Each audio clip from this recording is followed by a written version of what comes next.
Bonjour, ici François Thibault. Dans cette vidéo, je vais vous expliquer les qualités qu'il faut pour être un bon coach en image, une bonne conseillère en image. J'étais un jour dans une école où on m'avait demandé d'intervenir, une école de relooking, et j'avais posé cette question-là. Selon vous, il y avait une vingtaine de personnes, quelles sont les compétences qu'il faut pour exercer le métier? Et là, j'entendais des réponses, connaissance mode, psychologie, empathie.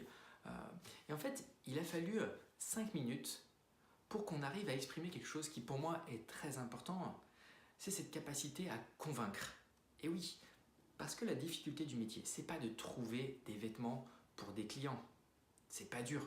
En fait, c'est de le convaincre, de le porter. Et oui, parce que si la personne c'est totalement à l'inverse de ses habitudes, vous savez que c'est très dur de changer les habitudes, eh bien, c'est cette capacité-là que vous devez avoir. Donc ça, c'est la première chose que vous devez vérifier, hein, c'est est-ce que vous êtes bonne en termes de conviction, est-ce que vous avez les capacités à convaincre et à influencer quelqu'un. Et tout ça, ça passe par de la communication en fait, en réalité. Et c'est ce qu'on vous apprend, nous, dans nos formations, c'est le discours à avoir. Prenons un exemple, quelqu'un qui vous dit « Ah non, mais j'aime pas la tenue que vous m'avez fait essayer », alors que c'est juste 10 000 fois mieux que ce qu'elle porte d'habitude. Qu'est-ce que vous répondez? Eh bien, c'est ça qu'on va vous apprendre. Eh bien, nous, tout simplement, je vais lui répondre par rapport à ce que vous faites d'habitude.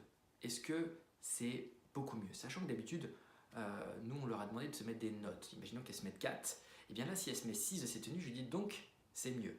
Je vais lui poser la question également, qu'est-ce que les personnes que vous aimez, votre compagnon, votre mari, penseraient de cette tenue, ou votre copine que vous trouvez très très bien habillée, qu'est-ce qu'elle dirait de cette tenue? Et très souvent, ah oui, ouais, ils aimeraient bien. En fait, on commence à influencer la personne. Je pourrais même lui dire, voilà, imaginons que ce n'est pas vous la personne que vous voyez dans le miroir, eh bien, si vous la voyez dans la rue, est-ce que vous diriez qu'elle est bien habillée ou mal habillée? Eh bien très souvent, ah bah bien habillée, bah c'est vous. Parce qu'elles ont tendance souvent à focaliser les personnes sur ce qu'elles n'aiment pas.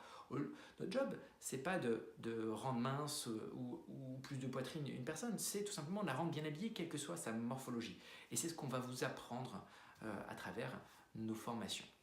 Donc voilà, j'espère que cette vidéo vous a plu et je me tiens à votre disposition pour toute question.